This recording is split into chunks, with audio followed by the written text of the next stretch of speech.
மாத்திரம்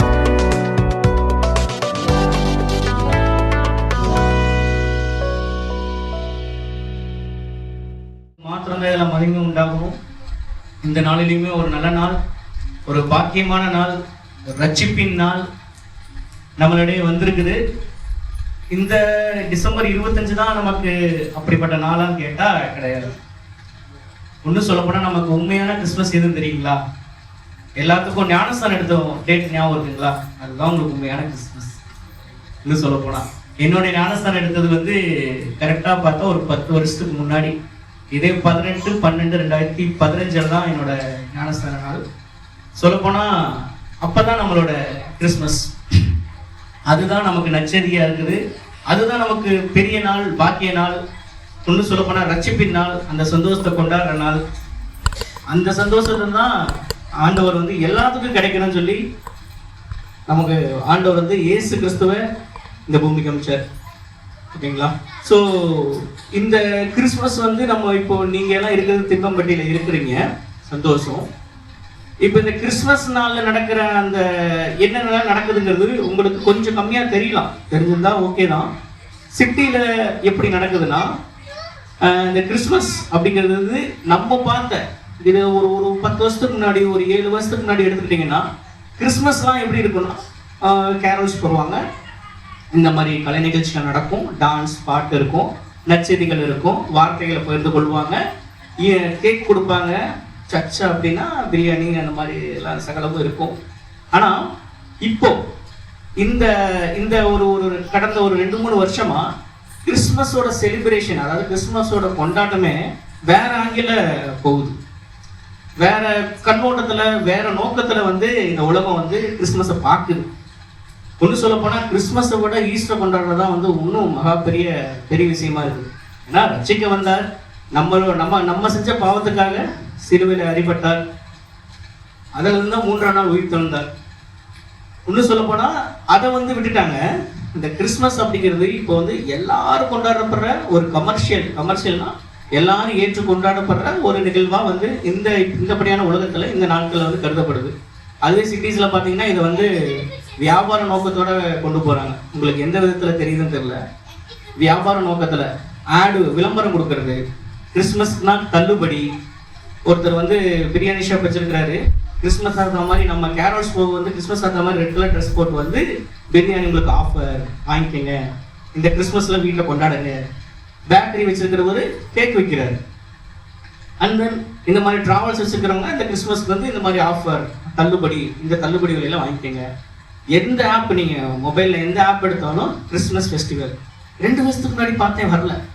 இப்போ உலகமே இதை ஒரு ஒரு ஒரு பொதுவான ஒரு நிகழ்ச்சியா இந்த கிறிஸ்மஸ் நச்செய்தியை சொல்ற ஒரு தருணமாக தான் இருக்குது. ஆனால் உலகம் எப்படி கொண்டு போகுதுன்னா ஒரு பொதுவான நிகழ்ச்சி இது எல்லாரும் கொண்டாடப்படுறது. இந்த நேரத்தில் ஆஃபர்ஸ் போட்டால் மக்கள் வாங்குவாங்கன்னு சொல்லி அந்த வியாபார நோக்கத்தோட, ஒரு பண நோக்கத்தோட தான் இந்த நாட்களுக்கான கிறிஸ்மஸ் போயிட்டு இருக்கு.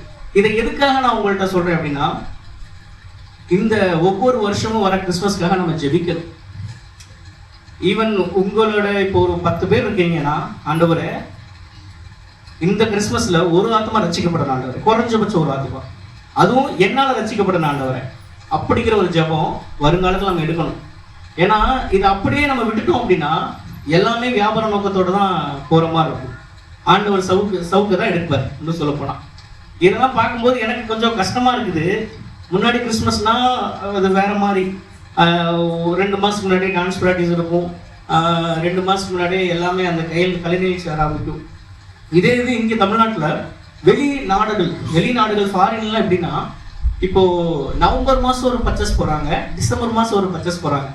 ஏன் அப்படின்னு கேட்டிங்கன்னா, pre Christmas purchasing, post Christmas purchasing அப்படிங்கிற மாதிரி 2 பர்ச்சேசிங் பண்ணுறாங்க. இதெல்லாம் எதை குறிக்குது? எந்த கண்ணோட்டத்தில் அவங்க அப்படி பண்ணுறாங்க? நல்லா அலங்கரிக்கிறாங்க, லைட்ஸ்லாம் போகிறாங்க, எல்லாமே பண்ணுறாங்க, கார்லாம் லைட்லாம் ஒட்டிட்டு போகிறாங்க. இது கிட்டத்தட்ட ஒரு 2 மாதமாக எனக்கு உறுத்திக்கிட்டே இருக்குது. எல்லாமே பண்ணுறாங்க, ஆனால் அந்த இடத்துல யாரும் இல்லை, இயேசு கிறிஸ்து இல்லை. எல்லாமே பண்ணுறாங்க. மனுஷங்க கிறிஸ்மஸ் ஆகிற மாதிரி அந்த சாண்டா கிளாஸ் மாதிரி ட்ரெஸ் போட்டுட்டு எல்லா விதமான களியாட்டங்களும் அங்கே நடக்குது. ஆனால் கிறிஸ்மஸ்னா கிறிஸ்து பிறப்பு, அந்த கிறிஸ்துங்கிறது வந்து அங்கே இல்லாமல் போச்சு. ஸோ இதுதான் வந்து இதுக்காக தான் நம்ம ஜெபம் பண்ணணும். ஆண்டவரே அங்கே இல்லை. இது இந்த தருணத்தில் நிறைய வாலிபர்கள் வந்து தெளிவுபடுத்திட்டாங்க. இந்த விஷயம் வந்து உங்களுக்கு மட்டும்தான் தெரியும் அப்படின்னு நீங்கள் நினைக்க வேணாம். சில வாலிபர்கள் தெரிஞ்சிருக்குது, அதுக்காக அவங்க ஆயத்தப்பட்டு இருக்கிறாங்க. இதை வச்சு நிறைய ட்ராமாஸ் போடுறது, இந்த கிறிஸ்மஸ் அப்போ நற்செய்தி சொல்றதோட கிறிஸ்துவே இல்லை, ஆனால் நம்ம கிறிஸ்துவை கொண்டு வரணும். ஏன்னா கிறிஸ்துமஸா கிறிஸ்து பிறப்பின் நாள், பாக்கியமான நாள், ரட்சிப்பின் நாள், நற்செய்தி நாள், மகிழ்ச்சியான நாள், சந்தோஷமான நாள். ஆனால் அங்கே யாரும் இல்லை. நமக்கு தான் சந்தோஷமே தவிர யாரை வந்து பிரியப்படுத்துகிறோம், யாருக்கு பிரியமா இந்த வேலையை செய்யணுங்கிற ஒரு நோக்கம் இல்லை. கேரோல்ஸ்லாம் பார்த்துருப்பீங்க. இப்போல்லாம் வந்து கேரளாஸ்லாம் வந்து கேரளா மாநிலத்துலாம் வந்து கேரோல்ஸ் வேற மாதிரி. அது சொல்லப்போனால் நம்மளே பார்த்து என்னடா இப்படி அட்டூழியம் பண்ணுறீங்களே, ஊழியம் தான் பண்ணுறாங்க. சர்ச்சிலேருந்து போய் கேரோல்ஸ் நடத்தி ஊழியம் பண்ணுறாங்க. ஆனால் அது பார்க்கும்போது ஒரு அட்டூழியமாக தெரியுது. அதெல்லாம் பார்க்கும்போது கொஞ்சம் மனசு வருத்தமாக இருக்குது. முன்னாடி கேரோல்ஸ்லாம் டிசிப்ளினாக போவாங்க. ஏன்னா சபையிலேருந்து மக்கள் வராங்கன்னா ஒழுங்காக போவாங்க, ஒழுங்காக மற்றவங்களுக்கு தொந்தரவு இல்லாமல் அவங்க நற்செய்தியை சொல்லிட்டு போவாங்க. இது மட்டும் இல்லாமல் அவங்க ஒழுங்கா பார்த்து பக்கத்தில் இருக்கிற புறஜாதியர் மக்களும் எங்கள் வீட்டுக்கு வாங்க, இந்த நற்செய்தியை வந்து சொல்லுங்க, எங்கள் வீட்டில் குழந்தை இருக்கு, அந்த குழந்தைக்கு கை கொடுங்க, சாக்லேட் கொடுங்க, எங்கள் வீட்டுக்கு வாங்க, இந்த மாதிரி கேலண்டர் கொடுங்க. இந்த மாதிரி அப்படிப்பட்ட ரீதியாக தான் அந்த சுவிசேஷம் வந்து வளர்ந்துக்கிட்டே இருந்தது. இப்போல்லாம் ஆட்டம் பாட்டம் கொண்டாட்டம். இந்த காலத்து கிறிஸ்துமஸ் வந்து கேரளா இதில் சைடில் பார்த்தீங்கன்னா தெரியப்படுது. கேரளாங்கிறதுல ஒன்றும் தெரியாத மாநிலங்கள் நிறையா இருக்குது. அந்த கேரளா சைடு பார்த்தோம்னா ஆட்டம். இப்போது ஒருத்தவங்களாம் வந்து வேட்டியில் வந்து வெள்ளை வேட்டியில் கிறிஸ்துமஸ் தாத்தாவை பிரிண்ட் பண்ணி அதை கட்டிட்டு போகிறாங்க. இது என்னப்படியா இருக்காங்க? அந்த ஸ்டாரெல்லாம் அந்த இதில் இருக்குது. அந்த ஸ்டார் எப்படிப்பட்ட ஒரு நோக்கத்தில் அந்த ஸ்டாரை வைக்கணும், ஸ்டாரை கட்டுறோங்கிறது தெரியல. ஏதேதோ சட்டையில் ஸ்டாரை போட்டுக்கிட்டு அந்த ஒரு எதை எப்படி கையாளணும்னு தெரியல. அந்த ஒரு தெளிவு அவங்களுக்கு கிடையாது. கிறிஸ்மஸில் எப்படி பண்ணணும், அது என்ன மாதிரி ஸ்டாரை பற்றி இந்த வேதாகமத்தில் என்ன சொல்லியிருக்கு, அந்த அந்த சாண்டா கிளாஸ்னால் என்ன, அதுவே வந்து சொல்லப்போனால் ஒரு உலகத்தின் ரீதியான காரியம்தான். இருந்தாலும் அப்படிப்பட்ட ட்ரெஸ் போட்டுட்டு குழந்தைகளுக்கு சந்தோஷப்படுத்துகிற விதமாக நம்ம போய் வீடு வீடாக போய் சுவிசேஷம் சொல்லிட்டு இருக்கோம். நாங்களும் போன வருஷம் கேரள்ஸ் போனோம். போயிட்டு இருக்கும்போது என்னாச்சுன்னா, ஒரு வீட்டில் வந்து நாங்கள் இந்த மாதிரி பாட்டு பாடிட்டு இருந்தோம். பாட்டு பாடிட்டு இருக்கும்போது பக்கத்து வீட்டில் 11 மணிக்கு ஒரு சின்ன குழந்தை எந்திரிச்சு எங்கள் வீட்டுக்கு வாங்க, எங்கள் வீட்டுக்கு வாங்க அப்படின்னு. நாங்கள் என்ன பண்ணுறோம்னா, அப்படியே அது அடுத்த காம்பவுண்டு சுற்றுறோன்னா ஒரு 10 வீடு தள்ளி தான் போகணும். இருந்தாலும் சிரமம் பார்க்காம போய் அந்த வீட்டில் போய் தங்கி அவங்க வீட்டில் ஒரு டீ காஃபி அப்போ ரெடி பண்ணியிருந்தாங்க. சாப்பிட்டுட்டு அந்த குழந்தைக்கு கையெல்லாம் கொடுத்துட்டு வந்தோம். இப்படிப்பட்ட நோக்கத்தில் தான் நம்ம பண்ணிட்டு இருக்கிறோம். நம்ம பார்த்த கிறிஸ்மஸ் வேற, இப்போ போயிட்டு இருக்க கிறிஸ்மஸ் வேற. இப்போ செல்போன்லேயே உங்களுக்கு கிறிஸ்மஸ் தாத்தா கிஃப்ட் கொடுக்குற மாதிரி வந்துருச்சுங்க. இப்போ செல்போனில் சாட் ஜிபிடின்னு ஒரு ஏஐ இருக்கு, ஆர்டிஃபிஷியல் இன்டெலிஜென்ஸ் ஒன்று. அதில் நீங்கள் கிறிஸ்மஸுக்கான ஒரு ஃபோட்டோ, கிஃப்ட்டுன்னு ஒரு ஃபோட்டோ போட்டிங்கன்னா அதுவே அந்த சாட் ஜிபிடி என்ன பண்ணுன்னா, நீங்கள் அதுக்கிட்ட என்னென்ன பேசியிருக்கீங்கிறத வந்து டேட்டாஸ்லாம் அதை எடுத்து பார்த்து இந்த கிறிஸ்மஸ் உங்களுக்கு எந்த கிஃப்ட் கொடுத்தா நல்லா இருக்குன்னு சொல்லி செல்ஃபோனே நமக்கு கிஃப்ட் தருது. சாண்டா கிளாஸே தேவையில்லை நீ வரப்படி நாட்களில். செல்ஃபோன்லேயே நம்ம என்ன பண்ணிட்டு போயிடலாம், கிஃப்ட் வாங்கிட்டு போயிடலாம். சின்ன குழந்தைக்கு கிஃப்ட் வேணுமா, நீங்கள் சர்ச்சுக்கு போய் பாஸ்டர் போட்டு எங்கள் வீட்டுக்கு சாண்டா கிளாஸுக்கு சரி எங்கள் வீட்டுக்கு வந்து கேரல்ஸ்க்கு வாங்க அப்படி சொல்ல வேணாம். செல்ஃபோனே என்ன பண்ணிடுது, கிஃப்ட் கொடுத்துருது. நம்ம யாரும் போய் கிஃப்டெல்லாம் தரதில்லை, கேக்கு தர்றோம், அவங்க கொடுக்குற டீயை சாப்பிட்டு வந்துடுறோம். ஆனால் மொபைலில் கிஃப்டே வருது. இதெல்லாம் பார்க்கும்போது இந்த நம்ம கொண்டாடுற ஒரே ஒரு மகத்துவமான நாள் அப்படின்னா இந்த ஒரு கிறிஸ்மஸ் தான்.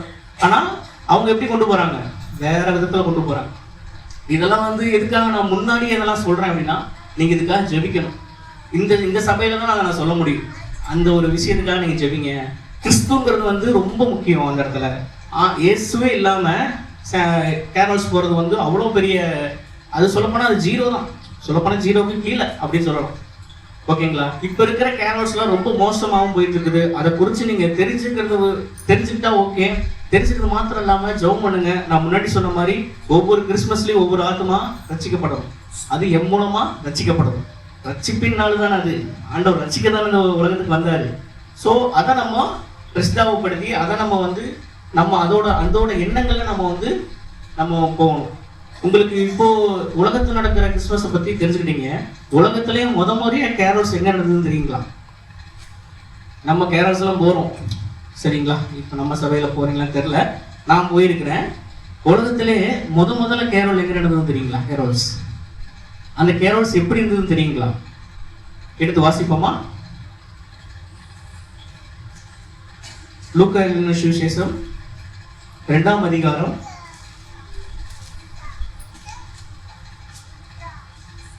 13-14 சத்தமா வாசிக்கலாம்.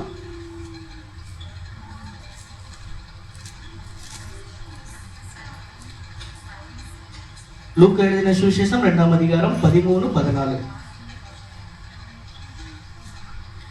அந்த க்ஷணமே பரமசேனையின் திரள் அந்த தூதனுடனே தோன்றி, உன்னதத்தில் இருக்கிற தேவனுக்கு மகிமையும் பூமியிலே சமாதானமும் மனுஷர் மேல் பிரியமும் உண்டாவதாக என்று சொல்லி தேவனை துதித்தார்கள். தேவனை கேரோல்ஸே தேவனை துதிக்கிறது தான். இதுதான் உலகத்திலே முறையா நடந்த கேரோல். எப்படி சொல்றதுன்னா, தேவதூதன் இறங்கி மேய்ப்பர் இடத்துல சொல்றாங்க. அதுக்கு மேல இருக்க வசனம்லாம் வந்து தெளிவா போட்டிருக்கும். தேவதூதன் அவர்களை நோக்கி, பயப்படாதீர்கள், இதோ எல்லா ஜனத்துக்கும் மிகுந்த சந்தோஷத்தை உண்டாகும் நற்செய்தி உங்களுக்கு அறிவிக்கின்றேன். இன்று கர்த்தராகிய கிறிஸ்து ரட்சகர் உங்களுக்கு தாவீதின் ஊரிலே பிறந்திருக்கிறார். பிள்ளையை துணிகளை சுற்றி முன்னிலை கடத்திருக்க காண்பீர்கள், இதுவே உங்களுக்கு அடையாளம் என்றார். அந்த விஷயமே பரமசேனையின் திரள் அந்த தூதனுடனே தோன்றி. பரமசேனையின் திரள், ஒரு திரள் கூட்டம் எங்கிருந்து வருதுங்க? பரலோகத்திலிருந்து வருது. பரமசேனையின் திரள் அந்த தூதனுடைய தோன்றி, உன்னதத்தில் இருக்கிற தேவனுக்கு மகிமையும் பூமியிலே சமாதானமும் மனுஷர் மேல் பிரியமும் உண்டாவதாக என்று சொல்லி தேவனை துதித்தார்கள். தேவனை துதி. இப்ப இருக்கிற இந்த கேரோல் அது நடக்குதுங்களா? சொல்லப்போனா இதுதான் ஆண்டவர் பிறக்கும் போது உலகத்திலேயே முதலா நடந்த கேரோல். தேவனை துதிக்கணும். துதி இல்லை, அங்க வந்து பரமசேனையின் திரள் கூட்டமே அங்க வந்து இறங்கி என்ன சொல்றாங்க? தேவனுக்கு மகிமையும். இந்த ரட்சிப்பின் திருநாள் யாருக்கு மகிமையாகணும்? தேவனுக்கு. நம்மளோட வியாபாரத்துக்கு கிடையாது, நம்மளோட சொல்லப்போன சுய சந்தோஷத்துக்கு கிடையாது, நம்மளோட வீட்டுக்கு கிடையாது. தேவனுக்கு மகிமையும் பூமியிலே சமாதானமும் மனுஷர் மேல் பிரியமும் உண்டாவதாக என்று சொல்லி தேவனை துதித்தார்கள்.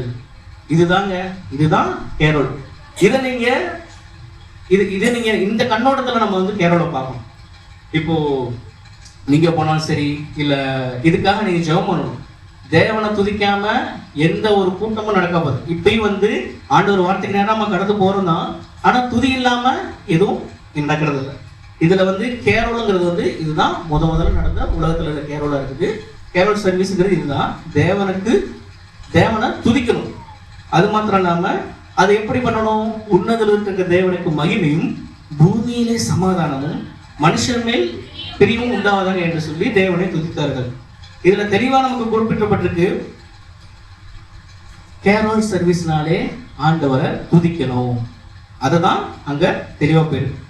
அடுத்து வாசிக்கலாம். அதே லூக்கா எழுதின சுவிசேஷம் 8-14 வரை நானே வாசிக்கிறேன். அப்பொழுது அந்த நாட்டிலே மேய்ப்பர்கள் வயல்வெளியில் தங்கி ராத்திரியிலே தங்கள் மந்தையை காத்துக் கொண்டிருந்தார்கள். அவ்வேளையில் கர்த்தருடைய தூதன் அவர்கள் வந்து நின்றான். கர்த்தருடைய மகிமை அவர்களை சுற்றிலும் பிரகாசித்தது. அவர்கள் மிகவும் பயந்தார்கள். தேவதூதன் அவனை நோக்கி, பயப்படாதிருங்கள், இதோ எல்லா ஜனத்துக்கும் மிகுந்த சந்தோஷத்தை உண்டாக்கும் நற்செய்தியை உங்களுக்கு அறிவிக்கிறேன். இன்று கர்த்தராகிய இயேசு கிறிஸ்து என்னும் ரட்சகர் உங்களுக்கு தாவீதின் உள்ளே பிறந்திருக்கிறார். இதுல சொல்லப்போனா இந்த நாட்கள்ல அதிகம் படிக்கிறது இதுதான். கிறிஸ்து பிறப்பு பத்தி சொல்றதே லூக்கா, யோவான், மார்க்கு, மத்தேயு. இதுக்குள்ளதான் நம்ம பார்க்கிறோம். ஆனா அது வருஷம் இதுவே நம்ம கேட்டுக்கிட்டு பார்த்துக்கிட்டு இருந்தா உலகத்துல என்ன நடக்குதுன்னு தெரிஞ்சுக்கணும் இல்லைங்களா? ஸோ உலகத்துல வந்து இந்த கிறிஸ்துமஸை வச்சு அவங்களோட சுய வியாபாரத்துக்காக, அவங்களோட வியாபாரத்துக்காக எல்லாமே பண்றாங்க.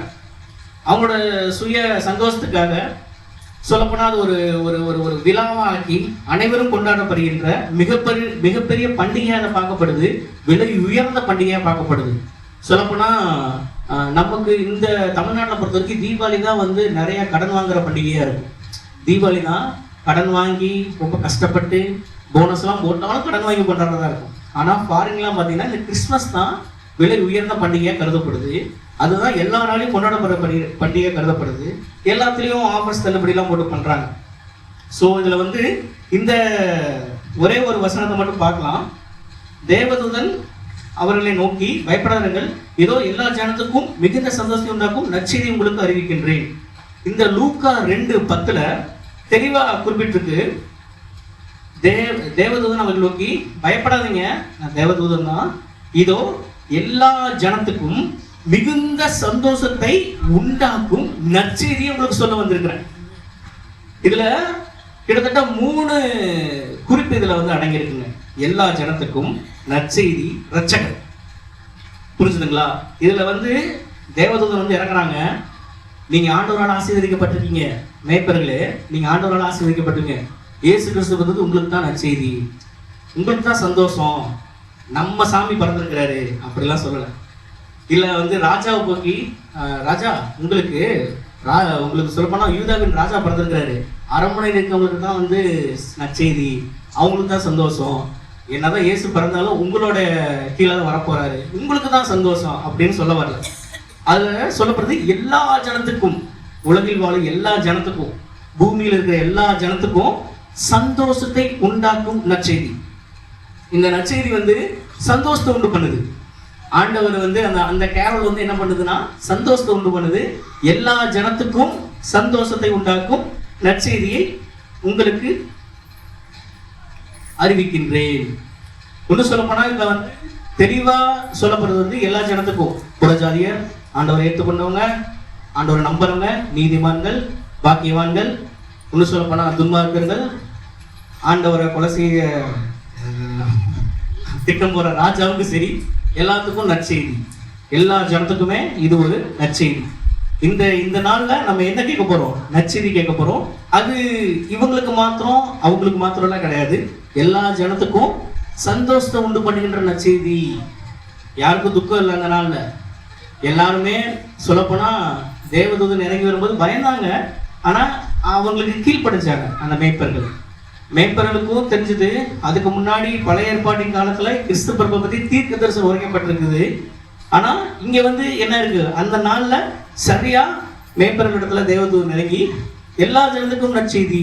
ஐயோ மேய்ப்பர்களே, நீங்க ஆடு மேய்ச்சிட்டு இருக்கிறீங்க, நீங்க என்ன பண்ணுங்க, கொஞ்சம் போய் அந்த போய் பாருங்க, ஒரு ஏசப்பா ஒருத்தர் பிறந்திருக்கிறாரு, நீங்க போய் அவரை கொஞ்சம் கேர் பண்ணிக்கோங்க, அவங்களுக்கு வேண்டியதெல்லாம் தந்துங்க, பண்ணுங்க, மரியாதைக்கு வேண்டிய சாப்பாடுலாம் வாங்கி கொடுங்க அப்படிலாம் சொல்லல. எல்லா ஜனத்துக்கும் சந்தோஷத்தை உண்டு பண்ணுகின்ற நற்செய்தி.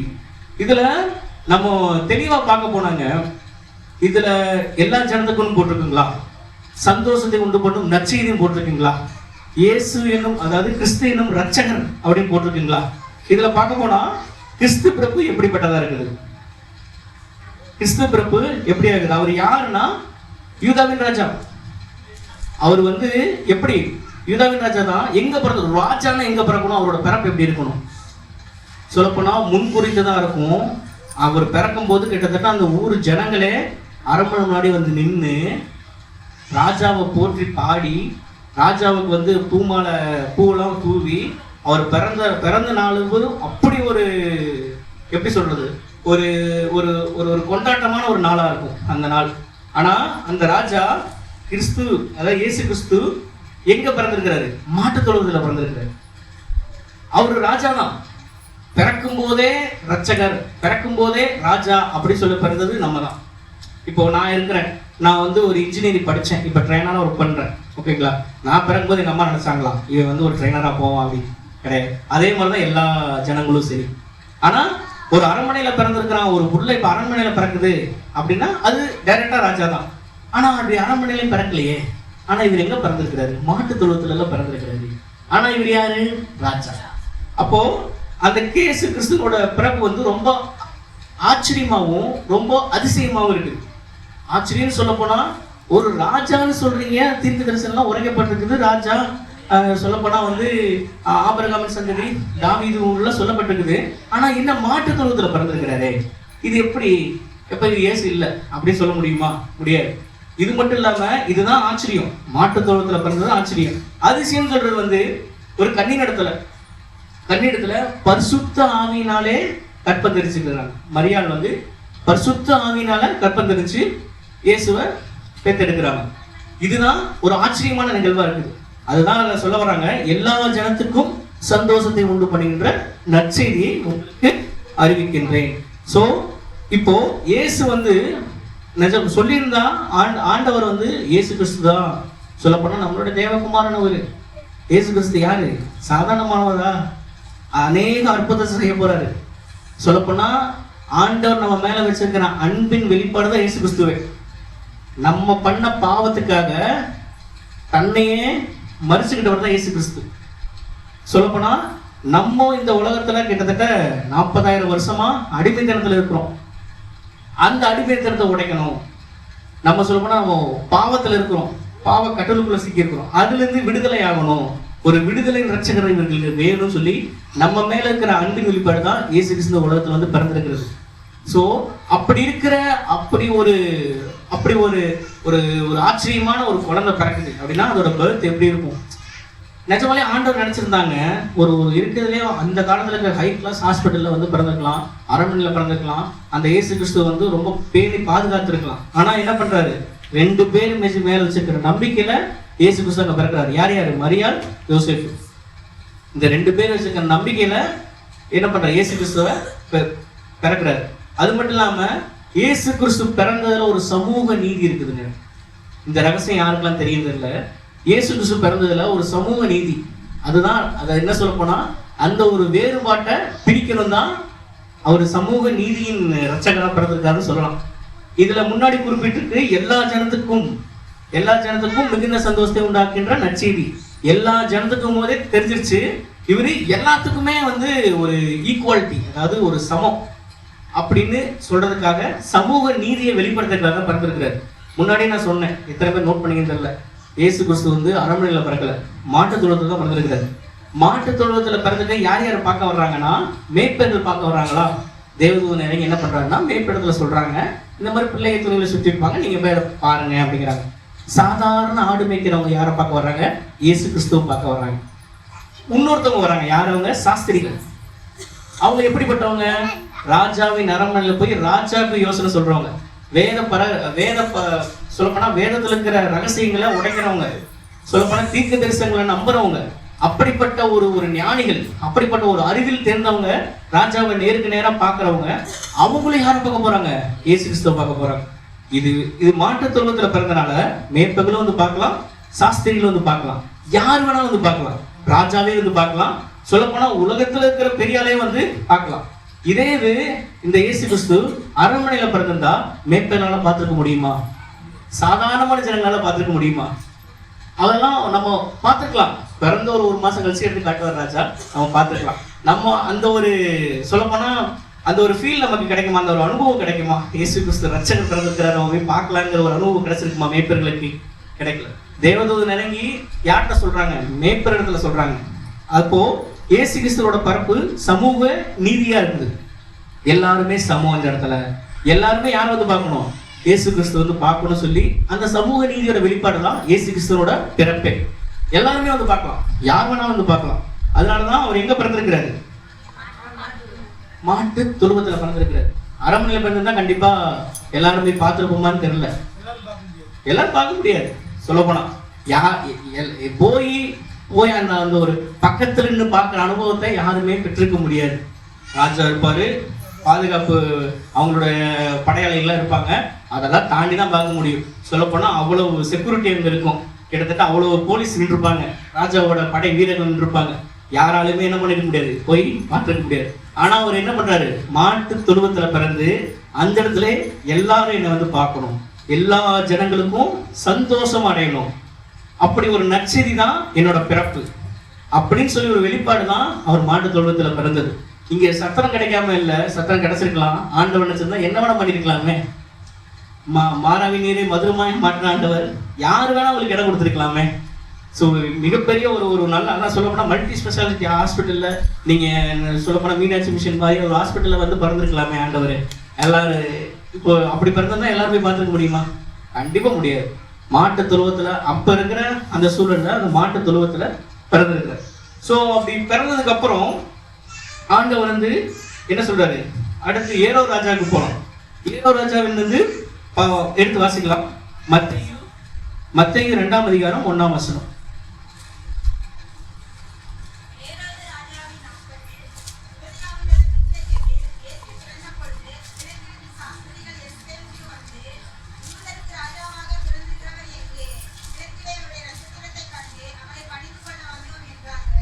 தேங்க்யூ. கர்த்தருக்கு ஸ்தோத்திரம். இதுக்கு மேலே நான் படிக்கிறேன். ஏரோது அதை கேட்ட பொழுது அவனும் அவனோட கூட இருக்கிற எலிசபெத் நகரத்தார் அனைவரும் கலங்கினார்கள். அவன் பிரதான ஆசிரியர் ஜனத்தில் வேதபர்கள் எல்லாரையும் கூட்டி வர செய்து கிறிஸ்துவானவர் எங்கே பிறப்பார் என்று அவரிடத்தில் விசாரித்தான். அதற்கு அவர்கள், யூதாவில் உள்ள பெத்லகேமிலே பிறப்பார். அதனை என்றால், யூத தேசத்துள்ள பெத்லகேமே, யூதாவின் பிறப்புகளில் நீ சிறியதல்ல. என் ஜனமாக இஸ்ரவேலே, ஆளும் பிறப்பு உன்னிடத்திலிருந்து புறப்படுவார் என்று தீர்க்கதரிசியால் எழுதப்பட்டிருக்கிறதே என்றார்கள். அப்பொழுது ஏரோது சாஸ்திரிகளை ரகசியமாக அழைத்து நட்சத்திரம் காணப்பட்ட காலத்தை குறித்து அவரிடத்தில் திட்டமாய் விசாரித்து, நீங்கள் போய் பிள்ளையை குறித்து திட்டமாய் விசாரியுங்கள். நீங்கள் அதை கண்ட பின்பு நானும் வந்து அதை பணிந்து கொள்ளும்படி எனக்கு அறிவியுங்கள் என்று சொல்லி அவர்களை பெத்லகேமுக்கு அனுப்பினார். இன்னும் சொல்ல போனா இந்த இடத்துல ராஜாவோட சூழ்ச்சி என்னன்னு தெரியுது, ராஜாவோட தந்திரம் என்னன்னு தெரியுது. இதுல என்னன்னா, கலங்கினார். அந்த பெத்லகேம் நகரத்தில் எல்லாருமே கலங்கினார்கள் சொல்லி முன்னாடி வசனத்துல போட்டிருக்கு.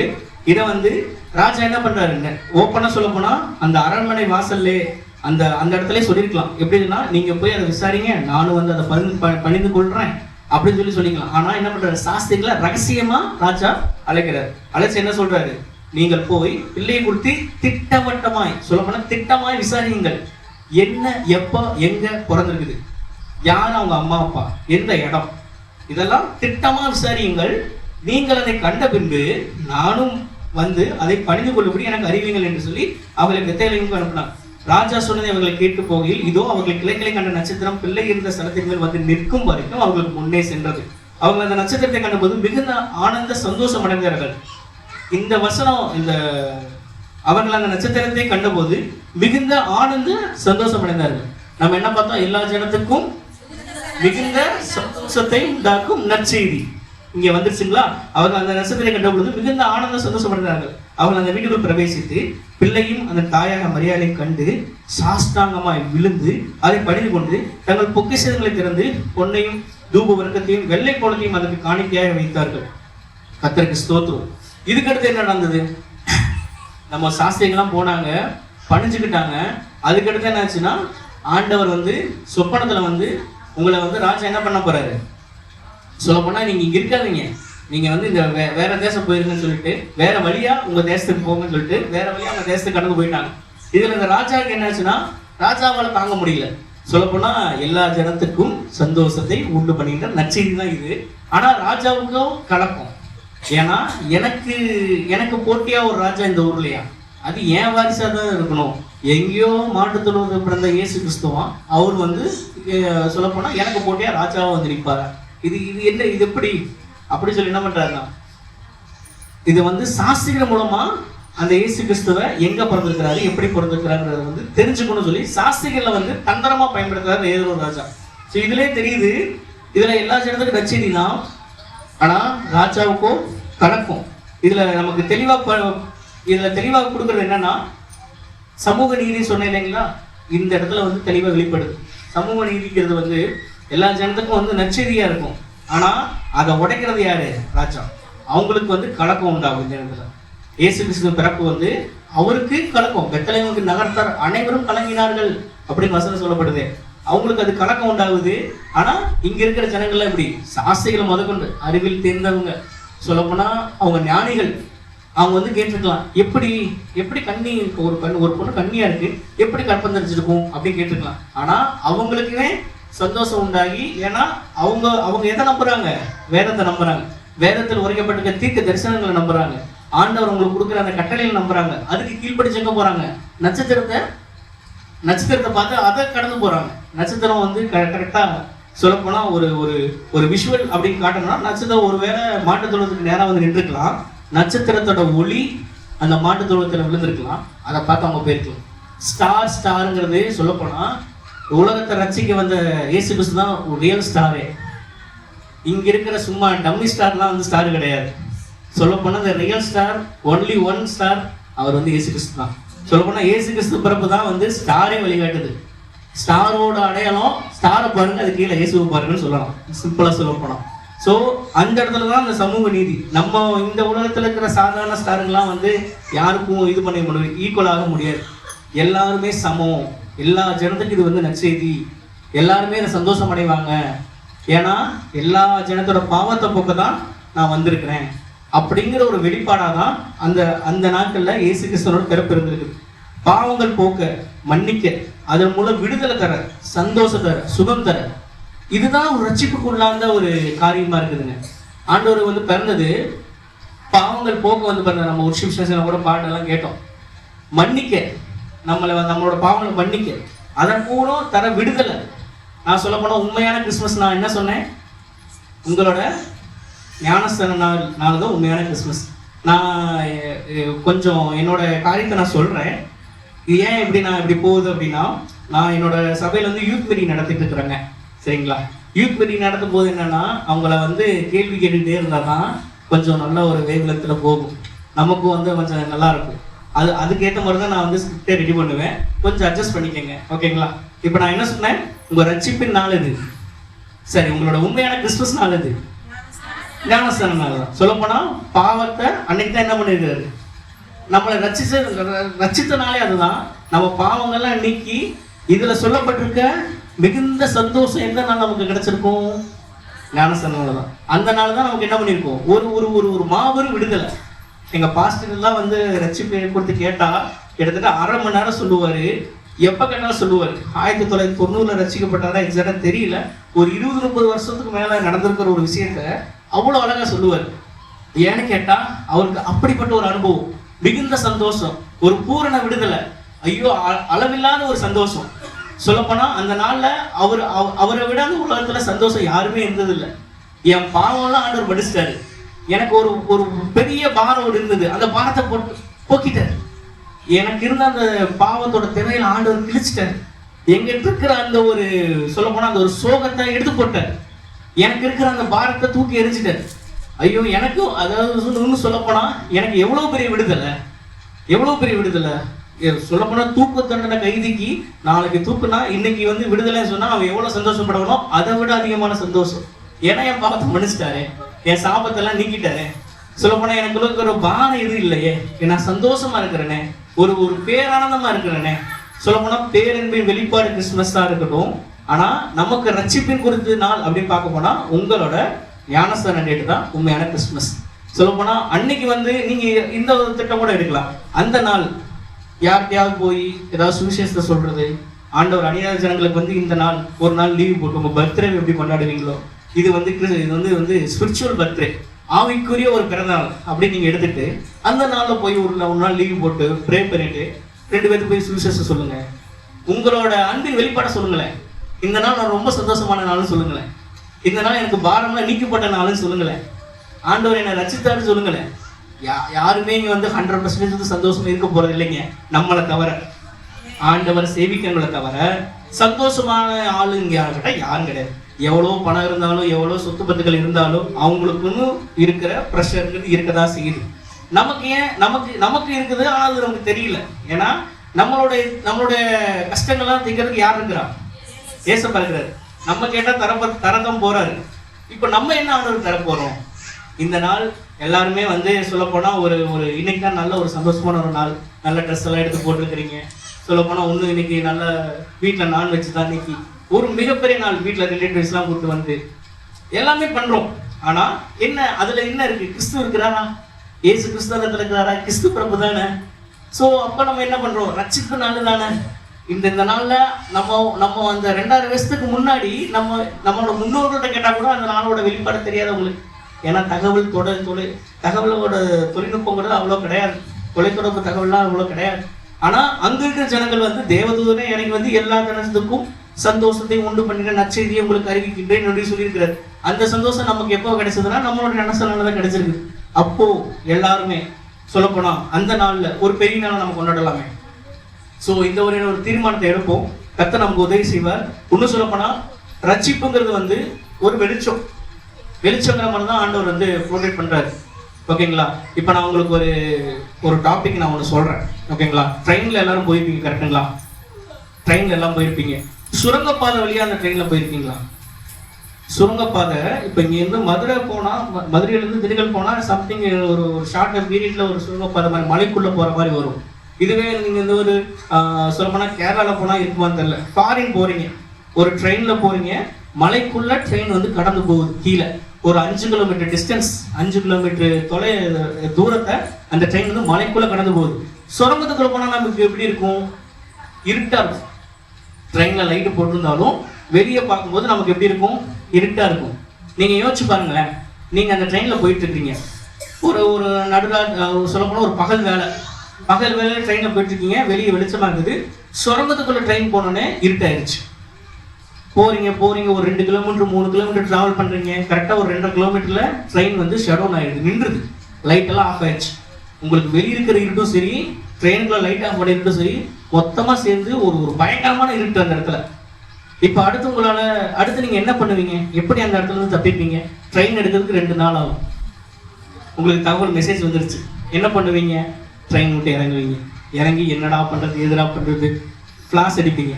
ஃபிளாஷ் அடிச்சாலும் என்ன தெரியும்? உங்களுக்கு ட்ரெயின் தெரியும், திருப்பி அடிச்சா நீங்க தெரிவிங்க, உங்க கூட வந்தவங்க எல்லாம் தெரிவாங்க. இந்த இடத்தை விட்டு தப்பிக்கிறதுக்கான வழி எங்க கிடைக்கும்? சுத்தி முத்தி பார்ப்பீங்க, எல்லாருமே இருட்டு.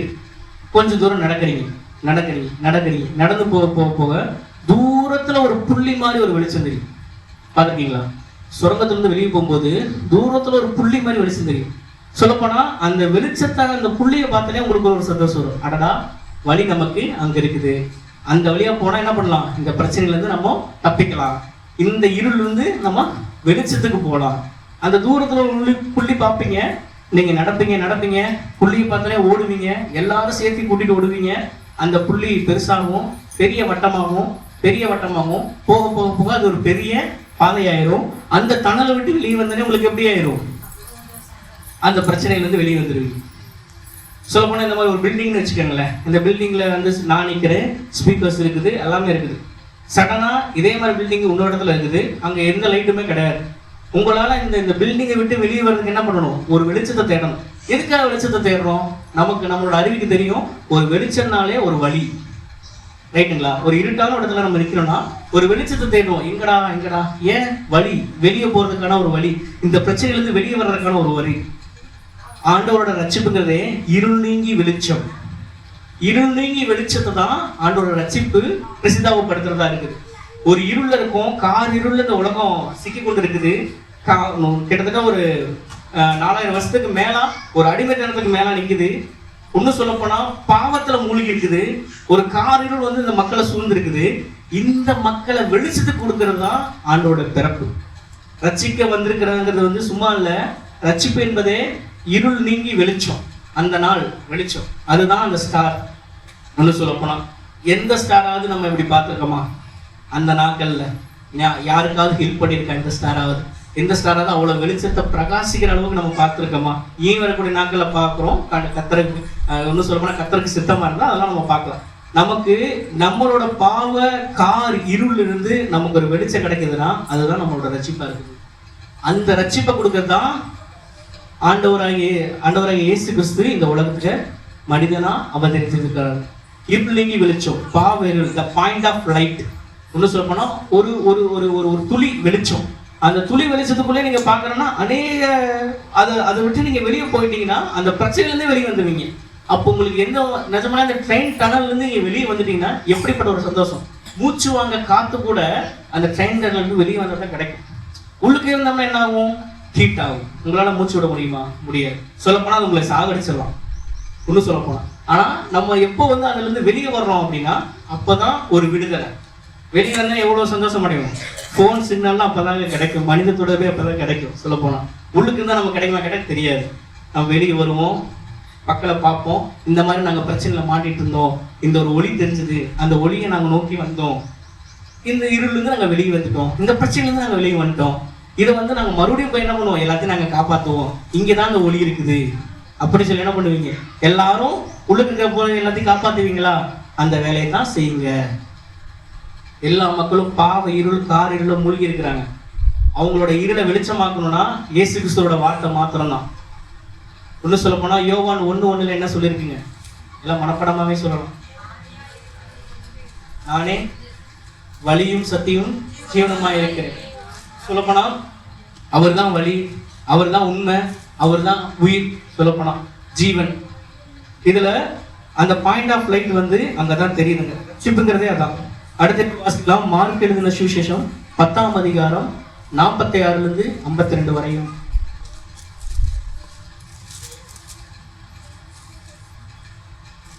மார்க் எழுதின சுவிசேஷம் 10ஆம் அதிகாரம் 42 முதல் 52, 46 முதல் 52 வரை.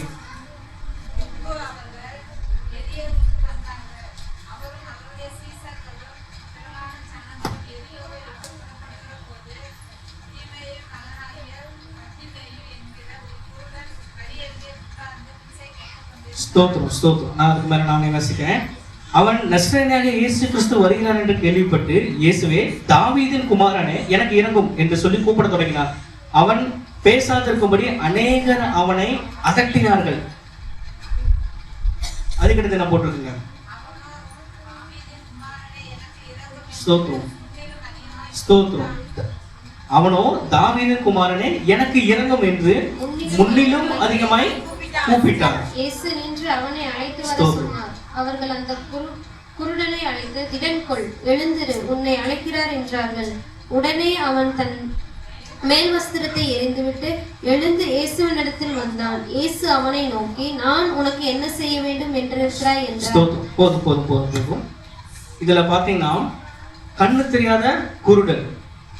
சொல்லப்போனா கண்ணை மூடனா நமக்கு என்ன கலர் தெரியும் கேட்டா நீங்க என்ன கலர் சொல்லுவீங்க? கொஞ்சம் பதில் சொல்லுங்களேன். கருப்பு கலர். ஆனால் அது கிடையாது, கிரே கலர் தான் தெரியும். நீங்க கண்ணை மூடி பாருங்க. கருப்புனா சொல்லப்போனா கருப்புக்கு ஒளியை வாங்கி கொள்ளதான் தெரியுமே தவிர ரிஃப்ளெக்ட் பண்ண தெரியாது. நீங்க கண்ணை மூடி வேணா ட்ரை பண்ணி பாருங்க. கிரே கலர் தெரியும். கருப்புங்கிறது எல்லா ஒளியுமே வாங்கி கொள்றதா இருக்கு. அதுல வர்ற ரெஃப்ளெக்ஷனே கிடையாது. கருப்பு பக்கத்துல 2 கருப்பு பொருள் வச்சீங்கன்னா அந்த பொருள் இருக்கிறதே காணாம போயிடும். ஸோ அந்த மாதிரி தான் இருக்கு. ஒரு குருடனுக்கு நிஜமாலே அவனோட வாழ்நாள் எப்படி இருக்குங்க? கார் இருளுதான். அவன் வாழ்நாள் அவன் வெளிச்சத்தை பார்த்துருப்பானா? வெளிச்சத்தை அவனால வாழ்நாளை பார்த்துருக்கவே முடியாது. இப்போ நீங்க அந்த ஒரு ட்ரெயின் டனலுக்குள்ள இருக்கிறத நீங்க யோசிச்சு பாக்குறீங்க. ஒரு 10 நிமிஷமோ 1/2 மணி நேரமோ 1 மணி நேரம். ஆனா வாழ்க்கை முழுசுமே அந்த குருடன் வெளிச்சத்தை பார்த்துருப்பானா? கிடையாது. குருடனால வெளிச்சத்தை பார்த்திருக்கிறதுக்கான வாய்ப்பே இல்லை. ஆனா அவன் என்ன பண்றான்? அவன் பேசாதிருக்கும்படி அவனை அநேகர் அவனை அதட்டினார்கள். அவனோ தாவீதின் குமாரனே எனக்கு இறங்கும் என்று முன்னிலும் அதிகமாக கூப்பிட்டான். அதிகமா நம்ம எப்படி கூப்பிடணும்? முன்னிலும் அதிகமாக கூப்பிட்டான். இயேசு நின்று அவனை அழைத்து வர சொன்னார். அவர்கள் அந்த குருடனை அழைத்து, திடன்கொள், எழுந்திரு, உன்னை அழைக்கிறார்.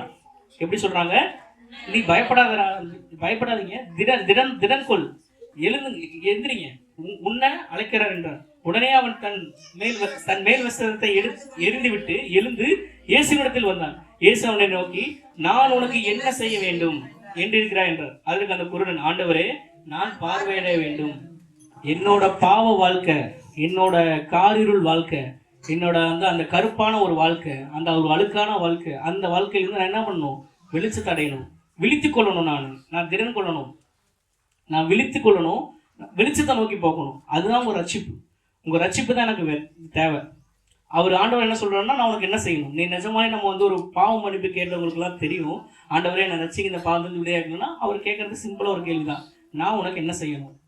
ஆண்டவரே இந்த பாவம் பண்ணியிருக்கேன், நம்ம நீங்க ஓகே, அவ்வளவுதான். அப்ப அடுத்து என்னாச்சுன்னா, இயேசுவை நோக்கி நீ போகலாம். ஓகே, நீ போகலாம். உன் விசுவாசம் உன்னை ரட்சித்தது. அவனோட குருடனோட விசுவாசம் யாரை ரட்சித்தது? அந்த குருடனை ரட்சித்தது. உன் விசுவாசம் உன்னை ரட்சித்தது.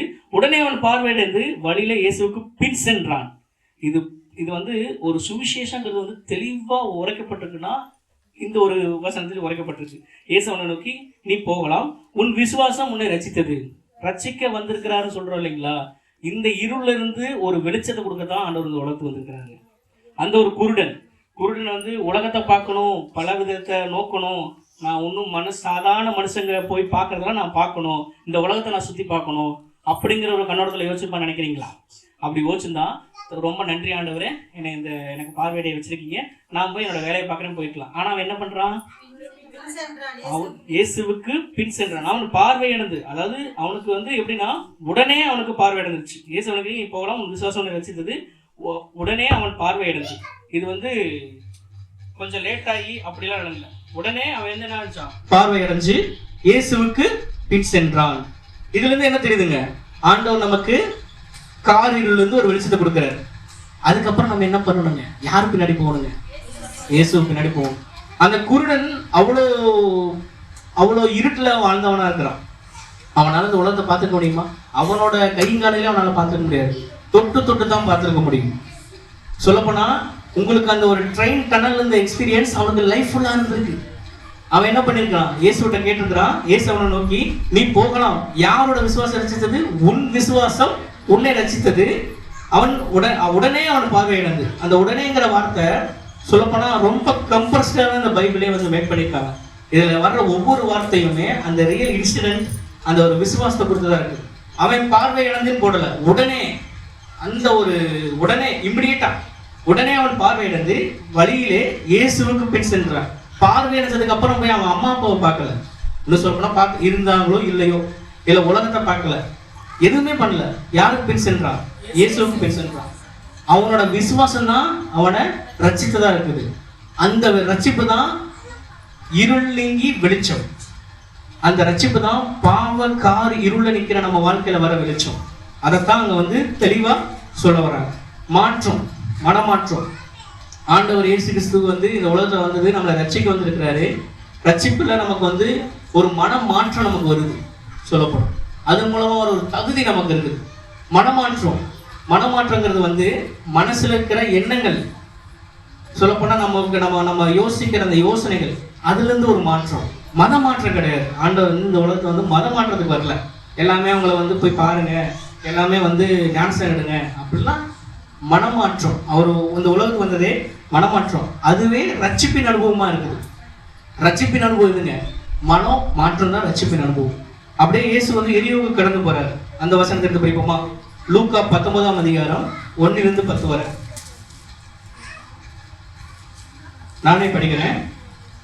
அவர் எரிவோவில் பிரவேசித்து அதன் வழியாக நடந்த பகுதியில் ஆயக்காரனுக்கு தலைவனும் ஐஸ்வர்யமாயிருந்த சகரி எனப்பட்ட ஒரு மனுஷன் இயேசு எப்படிப்பட்டவரோ என்று அழைத்து பார்க்க வகை தேடினான். அவன் குள்ளனாய் இருந்தபடியால் ஜனக்கூடத்தில் அவரை காணக்கூடாமல் அவர் போகும் வழியில் முன்னாக ஓடி அவரை பார்க்கும்படி ஒரு காட்டத்தி மரத்தில் ஏறினான். இதுல பார்க்க போனா சகேயு எப்படிப்பட்டவன் தெரியுங்களா? ஆயக்காரனுக்கு தலைவனும் ஐஸ்வர்யமான உள்ளவனா இருந்தான். இதே நம்ம இதுக்கு முன்னாடி மார்க்ல படிச்சோம் இல்லைங்களா? மார்க்ல படிச்சோம்.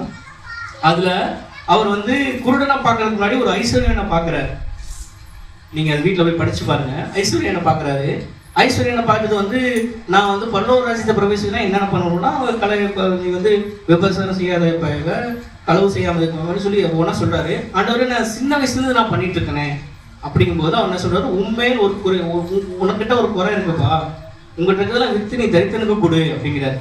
அவன் ஐஸ்வர்யனா இருந்தபடியா முகம் சோர்ந்து அவன் நடந்து போயிட்டான். அப்படிதான் அதில் போட்டிருக்குது. இப்போ அதுக்கப்புறம் 2 முறை அந்த காரியத்தை பற்றி சொல்றாரு. ஐஸ்வர்யமான உள்ளவர்கள் பரலோக ராஜ்யத்தில் பிரவேசிப்பது எவ்வளவு அரிதா இருக்கிறது அப்படின்னு சொல்ல வர்றாரு. அதுக்கப்புறமும் பிள்ளைகளே, ஐஸ்வர்யத்தில் நம்பிக்கையா இருக்கிற மனுஷர்கள் பரலோக ராஜ்யத்தில் பிரவேசிப்பது எவ்வளவு அரிதா இருக்கிறது. 2 விஷயம் இருக்கு. ஐஸ்வர்யமான உள்ளவர்கள், ஐஸ்வர்யத்துமே நம்பிக்கை இருக்கிறவர்கள். ஒரே விஷயத்த அவர் ஸ்டாப் பண்ணிதான் வச்சுக்கோங்களேன். ஐஸ்வர்யமாக்குன்னா எங்களுக்கு ஐஸ்வர்யமே இல்லை அப்படின்னு சொல்லிக்கலாம். அது மேல நம்பிக்கையா இருக்கிறவங்க, எனக்கு ஐஸ்வர்யம் வேணும், என்னோட பொக்கிஷத்துக்குள்ள நான் அந்த ஐஸ்வர்யத்தை வந்து அந்த ஐஸ்வர்யத்தோட சொத்துக்களை நான் சேர்க்கணும், அது மேல நான் நம்பிக்கையா இருக்கிறேன்.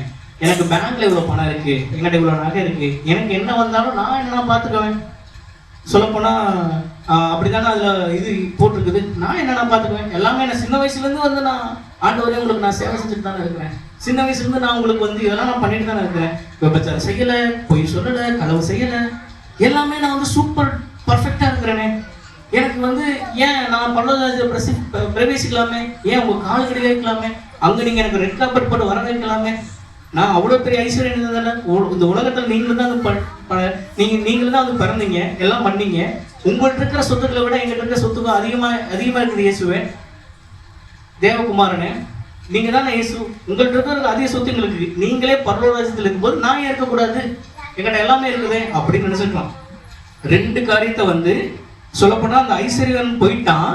2 காரியத்தை வந்து இவங்களோட சீசரிடத்துல இயேசு கிறிஸ்து சொல்றாரு. என்ன சொல்றாருன்னா, ஐஸ்வர்யவான்கள் பரலோக ராஜ்யத்தில் பிரவேசிப்பது எவ்வளவு அரிதாக இருக்கிறது 1. 2வது, ஐஸ்வர்யத்தின் மேல் பிரியமானவர்கள், பிரியம் உள்ளவர்கள் பரலோக ராஜ்யத்தில் பிரவேசிப்பது எவ்வளவு அரிதாக இருக்கிறது. ஸோ இதில் பார்க்க போனா, நம்ம சகையை பார்க்க போனா, அதுல இதுலயும் விட பெரிய ஒரு சகை ஆளுதான் புள்ள. ஆனா அவர் வந்து எப்படின்னா இதுல விட பெரியவர். அவர் எப்படி? ஆயக்காரருக்கு தலைவனும் ஐஸ்வர்யமாய் இருந்த சகையும், அதாவது இருக்க போற சகையும் கிடையாது, இருந்த சகையும். சொல்லப்போனா அவன் ஆல்ரெடி ஒரு ஐஸ்வர்யம் மிகுந்தவன், ஐஸ்வர்யக்காரன். இன்னும் சொல்ல போனா ஆயக்காரனுக்கு தலைவன்னா அந்த சொல்ல போனா வந்து ஒரு கலெக்டர்னு சொல்லலாம்.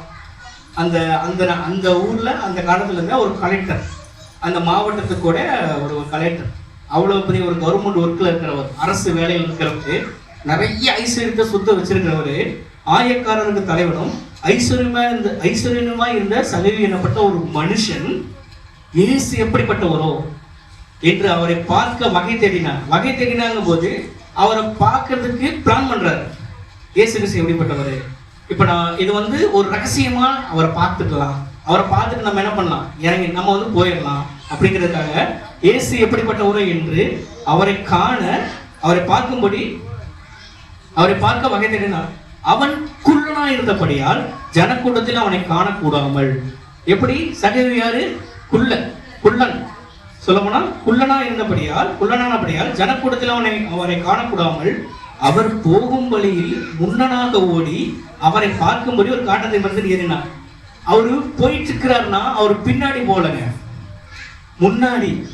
இயேசு கிறிஸ்துவை பார்க்கணும்னா அவருக்கு முன்னாடி, அவர் போகும் வழியில் அவருக்கு முன்னாக ஓடி அவரை பார்க்கும்படி ஒரு காட்டத்தை மரத்தில் ஏறினார். இப்போ இயேசு கிறிஸ்து இங்க நடந்து போறாரு ஒரு வச்சுக்கல. இப்போ சகோ எங்க ஏறி இருப்பாரு? ஒரு பாலத்துக்கிட்ட ஏறி இருப்பாரா? ஒரு காட்டத்தை மரம் அங்க இருக்குன்னா அங்க ஏறி இருக்கலாம். அங்க ஏறி இயேசு கிறிஸ்து எப்ப வர்றாரு, எப்படி இருப்பாரு, அவர் நம்ம பார்க்கலாம். எப்படி இருப்பாரு?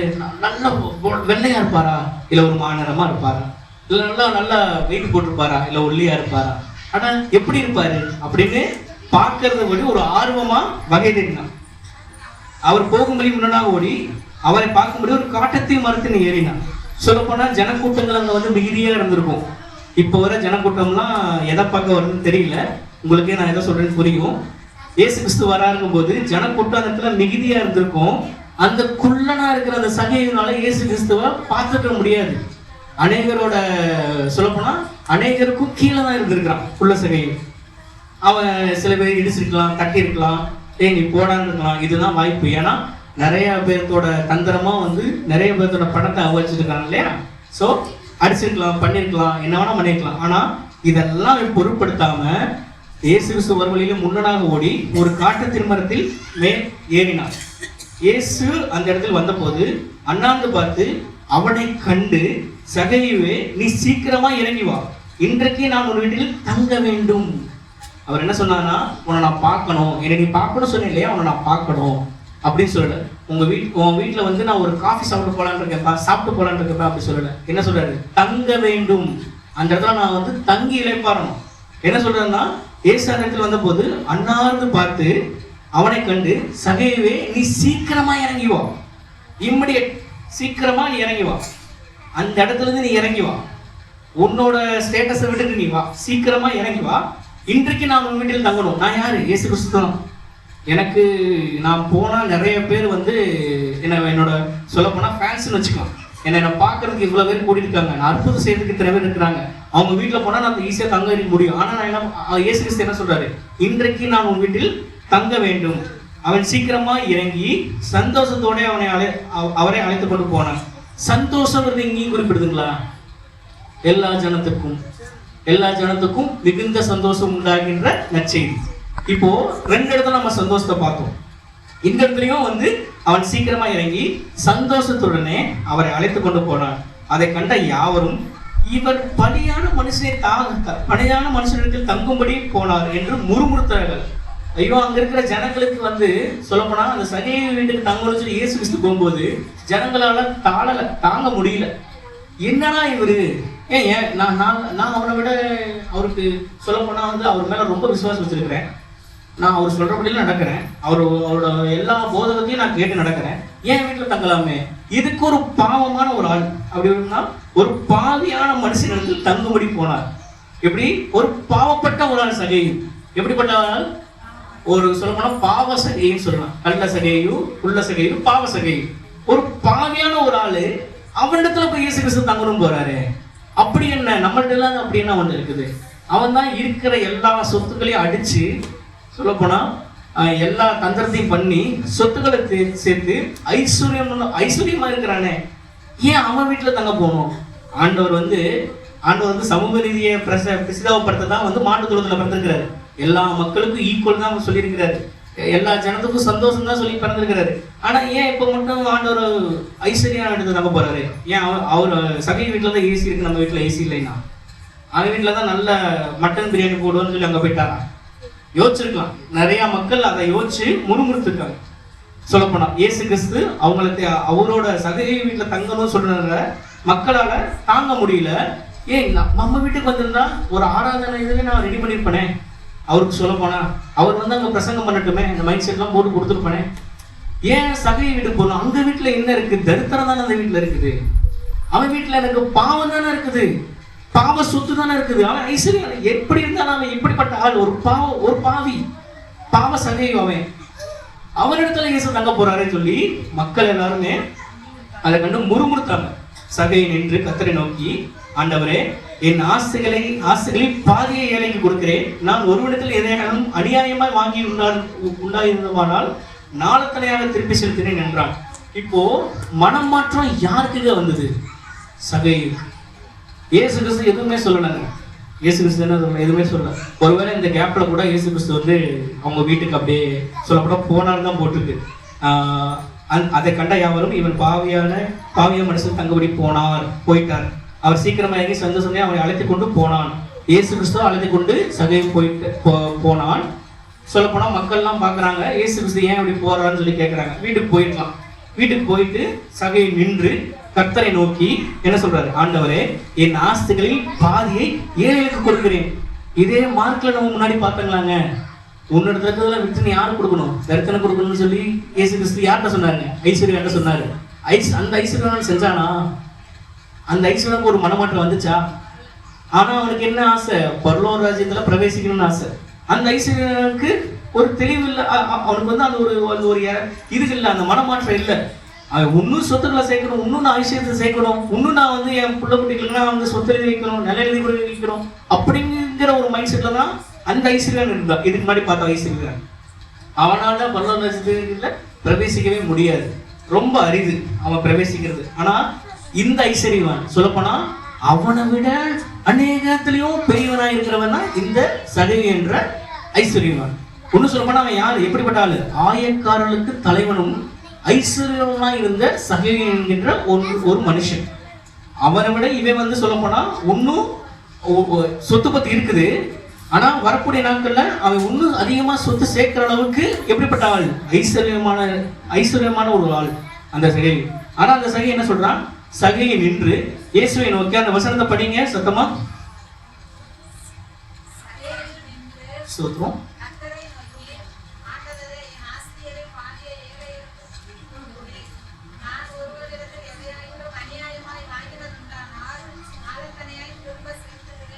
ஸ்தோத்திரம். ஹல்லேலூயா, ஹல்லேலூயா.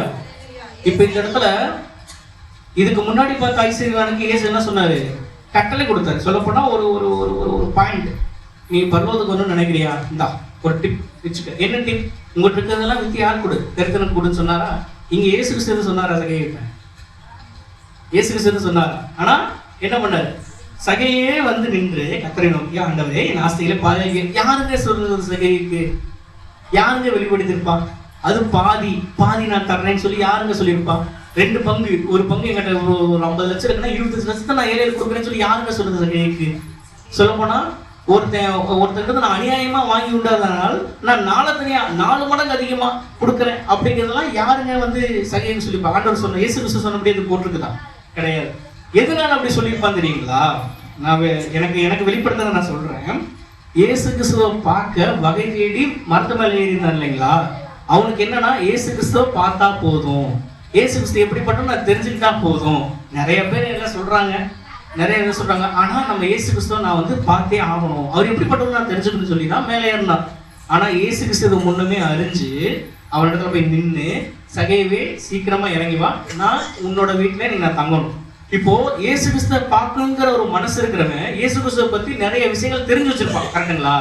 அவர் அங்க போய் அற்புதம் செஞ்சாரு, அவர் வந்து பாவமே பண்ணதில்லை, அவர் அங்க போய் அதெல்லாம் பண்ணியிருக்கிறாரு, பொறுமையா பேசுவாரு, ஆளு நல்ல நயமா பேசுவாரு, அவர்கிட்ட இருந்து நல்ல வார்த்தைகள்லாம் பிறக்கும்.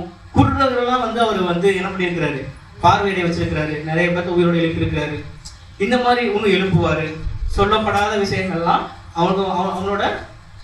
அவனோட சிந்தையில இருந்திருக்கும். இயேசு கிறிஸ்து எப்படிப்பட்டவர், இப்ப நமக்கு ஏதாவது ஒண்ணு சொல்ல போனா அவர் எப்படி இருக்கிறான்னு சொல்லி பார்க்கலாமே சொல்லி தான் மரத்து மேல ஏறினான்.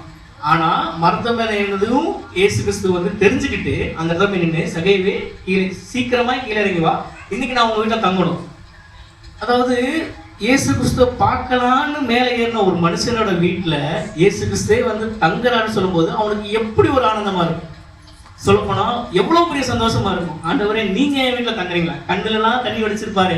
ஆண்டவரே நான் குற்றலாம் இருக்கிறேனே, என் வீட்டுல நீங்க தங்குறீங்களா? பாவி, இந்த ஜனங்கள் எல்லாம் என்னெல்லாம் விட்டா வந்து இங்கே சாவடிச்சிருவாங்க. நான் ஒரு பாவி, மகா பாவி, அநியாயமா சம்பாதிச்சிருக்கிறேன். சொல்ல போனா என் சொத்து பத்து எல்லாம் பாதி இது வந்து நான் வந்து கொள்ளையடிச்சதுதான், கவர்மெண்ட் வந்து கொள்ளையடிச்ச சொத்து தான் கேட்டேன். நான் எவ்வளவு பெரிய பாவி ஆண்டவரே. ஆனா என்ன சொல்றாரு இயேசு கிறிஸ்து, உன் வீட்டுல நீ நான் தங்கணும், உன் வீட்டுக்கு வந்து ஜெபம் பண்ணிட்டு போறேன்னு சொல்லல. உன் வீட்டுல காஃபி சாப்பிட்டா உனக்கு நல்ல பேர் எடுக்கும். ஏன்னா இயேசு கிறிஸ்து வந்து காஃபி சாப்பிட்டு போயிட்டானா சகையை வந்து நல்ல மனுஷன் வந்து சரி, இயேசு கிறிஸ்து வந்து சகையை வீட்டுல தங்கினால சகையை நல்லவனாயிட்டான்னு சொல்லி வந்துருக்கான். ஆனா அவர் என்ன சொல்றாரு, உன் வீட்டுல நீ நான் தங்கணும். அவர் எப்படிப்பட்ட ஒரு ஒரு ஒரு மனமாற்றம் பாருங்களேன். அவர் என்ன சொல்றாருன்னா, சகையைக்கே உள்ளுக்கு தோணி இருக்குங்க, அவர் மனசுல தோணி இருக்கு. மனமாற்றங்கிறது அதான், தெளிவான மனமாற்றங்கிறது அதான். சகையைக்கே தோணி இருக்குது. என்ன தோணி இருக்குது, ஆண்டவரே எங்கிட்ட கிறிஸ்துவத்துல பாதியை நான் ஏழைகளுக்கு தர்றேன். அதை விட இன்னொரு போனஸா, நான் அநியாயமா வாங்கியிருந்தேன், யார்கிட்ட அநியாயமா நான் வாங்கினா அதை நான் 4 திருப்பி தரேன். 4 times. அதாவது 100 ரூபா வாங்கினா நான் 400 ரூபா தரேன், 10,000 வாங்கினா நான் 40,000 தரேன். இன்னும் சொல்ல போனா திருச்சியில கூட ஒரு சம்பவங்க. சரி, திருச்சி அந்த கோயம்புத்தூர் கூட சரி எக்ஸாக்டா தெரியல, திருச்சிக்காரர் தான். ஒருத்தருக்கு சின்ன வயசுல வந்து ஒரு ஒரு ஒரு ஹோட்டல்ல வந்து சம்திங் ஒரு ரூபாய் திருடிட்டு போயிட்டாரு. திருடிட்டு அவர் பெரிய ஆளா வளர்ந்தாரு. அவருக்கு வந்து குழந்தையெல்லாம் வந்துச்சு, பேரன் பேத்தியெல்லாம் எடுக்கிற மாதிரி ஆயிடுச்சு. என்ன பண்றாருன்னா ஃபாரின்ல போய் தங்கிட்டாரு. தங்கிக்கும் போது ஒரு நாள் வந்து திரும்பி ரிட்டர்ன் வராரு, ஃப்ளைட் போட்டு ரிட்டர்ன் வராரு. வந்து அந்த கடையில போய் பார்க்கும்போது அவர் திருடின ஆள் அந்த கடையோட ஓனர் அங்கே இல்லை, அவர் வயசாகி இறந்துட்டாராமா. ஏன்னா இவருக்கே வயசாயிடுச்சு இல்லையா. அவங்களோட பிள்ளைகளுக்கெல்லாம் கிட்டத்தட்ட 17 ரூபாய் திருடினதுக்கு கிட்டத்தட்ட 1000 கணக்கில் அவர் ரிட்டர்ன் கொடுத்தாராம். 1000 கணக்கில், எக்ஸாக்டா எவ்வளோன்னு தெரியல, 1000 கணக்கில் ரிட்டர்ன் கொடுத்தாராமா. இது ஏன் இப்படி கொடுத்தீங்கன்னு சொல்லி எல்லாமே பேட்டி எடுக்கும்போது என்ன சொல்றாருன்னா, நான் வந்து பைபிள் படித்தேன், இயேசு கிறிஸ்து யாருன்னு தெரிஞ்சுக்கிட்டேன், நான் 4 திருப்பி தர்றேன் அப்படி சொல்லி சொன்னாராம். ஸோ அந்த மனுஷனுக்கு வந்த அந்த ஒரு வெளிப்பாடு, அந்த மனுஷனுக்கு வந்த அந்த ஒரு மனமாற்றம் எப்படிங்க, இத்தனை வருஷ காலமா சின்ன வயசுல இருந்து அவன் சொல்ல போனா விவரம் தெரிஞ்ச வயசுல இருந்து எப்படி பற்பல யுக்திகளை கத்துக்கிட்டு எப்படி கொள்ளையடிக்கலாம் சொல்லி சேர்த்து வச்ச அந்த சொத்துக்களை பாதி ஏழைகளுக்கு தராராமா. அநியாயமா வாங்கினா 4 திரும்பி தராராமா. அந்த அளவுக்கு சொத்துக்கள் இருக்குது. சொல்ல போனா அந்த சொத்துக்கள்லயே மடிஞ்சு விழுந்து செத்து இப்போ வரைக்கும் அவரோட கல்லறையில போட்டோ ஃப்ரேம் மாற்ற அளவுக்கு அவரோட சொத்து இருக்குது. ஆனா அவர் என்ன பண்ணாரு, மனமாற்றம் அடைச்சாரு. ரட்சிப்புங்கிறது எங்க இருந்திருக்கு, ரட்சிப்புங்கிறது வந்து அந்த இடத்துல வந்திருக்கு. சகைய இடத்துல ரட்சிப்பு வந்திருக்குதுங்க. இப்போ சகையிட்ட வந்து இயேசு சொன்னாருங்களா கேட்டா கிடையாது. சகையிட்ட இயேசு கிடையாது. இயேசு அந்த இடத்துல வந்த போது ஜஸ்ட் அண்ணாந்து பார்த்து, இன்னைக்கு நான் கீழே இறங்கி வா, சீக்கிரமா கீழே இறங்கி வா, இன்னைக்கு நான் உங்க வீட்டுல தங்கணுங்கிறாரு. ஆனா அதோட வெளிப்பாடு என்னன்னா, என் ஆசையில பாதியில ஏழைக்கு கொடுக்குறேன், நான் ஒரு இடத்துல எதையாலும் அநியாயமே வாங்கி இருந்தானால் 4 திருப்பி செலுத்துகிறேன் என்றார். இயேசு அவனை நோக்கி, இன்றைக்கு இந்த வீட்டுக்கு ரட்சிப்பு வந்தது. மனமாற்றம் தான் ரட்சிப்பு. ஆண்டவர் சொன்னாரா, மாத்து நீ கொடு, 4 திருப்பி கொடு, இதுதான் சட்டம், இதுதான் நீதி, இதுதான் வந்து வேதாந்தம் போட்டு அப்படின்னு எதுவுமே சொல்லல. மனமாற்றம் இருந்தது. ஆண்டவர் வந்து ஒரே வார்த்தை சொல்றாரு, இயேசு அவனை நோக்கி. சகையை இயேசுவை நோக்கி மேல போட்டுருக்குது, சகையை நின்று கர்த்தரை நோக்கின்னு வந்திருக்குது. ஆனா இயேசு என்ன பண்றாரு, இயேசு அவனை நோக்கி என்ன சொல்றாரு, இன்றைக்கு இந்த வீட்டுக்கு என்ன வந்தது, ரட்சகராக இயேசு கிறிஸ்து சொல்றாரு, இன்றைக்கு இந்த வீட்டுக்கு ரட்சிப்பு வந்தது, இவனும் ஆபிரகாமின் குமாரனானே. ஆபிரகாமின் குமாரனா யாருங்களா தெரியுங்களா? ஆபிரகாமின் குமாரனா சகையோட அப்பா வேற. ஆபிரகாமின் குமாரன் அப்படின்னா எப்படி சொல்றாருன்னா, ஆபிரகாமின் ஒரு ஷார்ட்டா சொல்லணும்னா பாவம் மன்னிப்பு அடைஞ்சு ஆண்டவருக்குள்ள தெரிஞ்சு கொண்டு ரட்சிப்பின் அனுபவத்தை பெற்று மேலே போகும்போது, நம்ம பரலோகத்துல போகும்போது ஆபிரகாமோட மடியில நம்ம இருப்போம். அதுதான் ஆபிரகாமின் குமாரன். ஆபிரகாம் தன்னோட பிள்ளையா வந்து ஒவ்வொருத்தரும் நேசிப்பார். நம்மளோட டார்கெட்டே ஆபிரகாமின் குமாரன். இந்த சகையோட ஒரு வெளிப்பாடு நமக்குள்ள வரணும், ஒரு மனமாற்றம் நமக்குள்ள வரணும். இந்த அவர் சொன்னார் இல்லைங்களா, இன்றைக்கு இந்த வீட்டுக்கு ரட்சிப்பு வந்தது, இவனும் ஆபிரகாமுக்கு குமாரன் ஆனானே. நிறைய பேர் சொல்லிட்டு இருக்கலாம், அந்த காலத்துல சொல்லிட்டு இருந்தாங்க, நாங்க ஆபிரகாமின் சந்ததி, நாங்களும் ஆபிரகாமின் குமாரன். ஆனாலும் இல்லாத பாவத்தை பண்ணிட்டு இருப்பாங்க, கொடிய பாவத்தை பண்ணிட்டு இருப்பாங்க. ஆனா நாங்க ஆபிரகாமின் குமாரன். ஏன்? அவரோட சந்ததியில வந்தோம், நாங்க டைரக்டா எங்களுக்கு பரலோகம் வந்தோம், ஃப்ரீ பாஸ். நாங்க ஆபிரகாமின் குமாரன், எங்க பேர் கொண்டே நாங்க பரலோகம் போயிடுவோம். அதெல்லாம் பரலோகத்துல பிரவேசிக்கிறது. இந்த அளவுக்கு பாவம் பண்ணியிருந்தாலும் மனமாற்றம் அடைந்து ரட்சிப்பை பெற்றுக் கொண்டால் தான் நம்மளோட பரலோக ராஜ்யத்தை பிரவேசிக்க முடியும். ஆனா சகேவுக்கு எப்படிப்பட்ட ஒரு பாக்கியம் கிடைச்சது அப்படின்னா, ஆபிரகாமுக்கு குமாரன் ஆனானே. ரட்சிப்புனா சாதாரண ரட்சிப்பு இல்லைங்க, சகேவுக்கு வந்தது அது ஆபிரகாமுக்கு குமாரன் அளவு. இப்போ சகேவோட மாற்றத்தை பார்த்தோம்.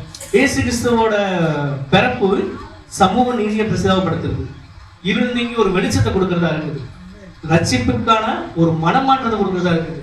ஆனா இன்னொரு விஷயம் பாருங்களேன், ஆண்டோட பிறப்புங்கிறது வந்து ஒரு என்னது தகுதி.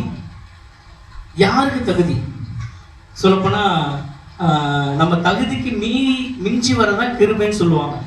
தகுதி உள்ளவனுக்கு அதுக்கான தராம அவனுக்கு மீறி கொடுக்கறதா கிருபை. ஆண்டோட பெரிதான கிருபைங்கிறதே வந்து தகுதி உள்ளவனுக்கு அதிகப்படியா தரது. ஓகேங்களா?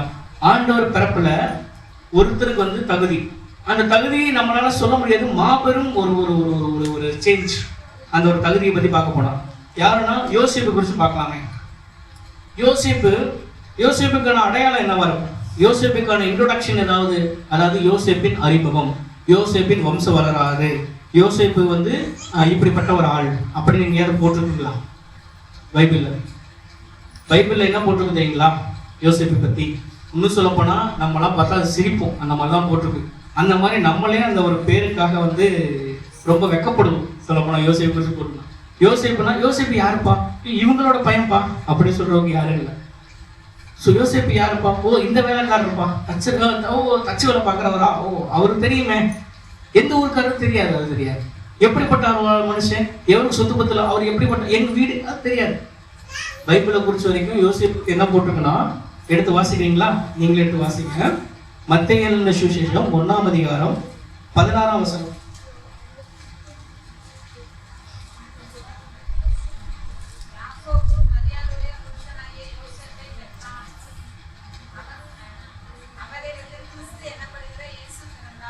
ஓகே, அதே வந்து இதுல வந்து போட்டிருக்குது, யோசேப்பு வந்து மரியாளின் புருஷனாகிய யோசேப்பு.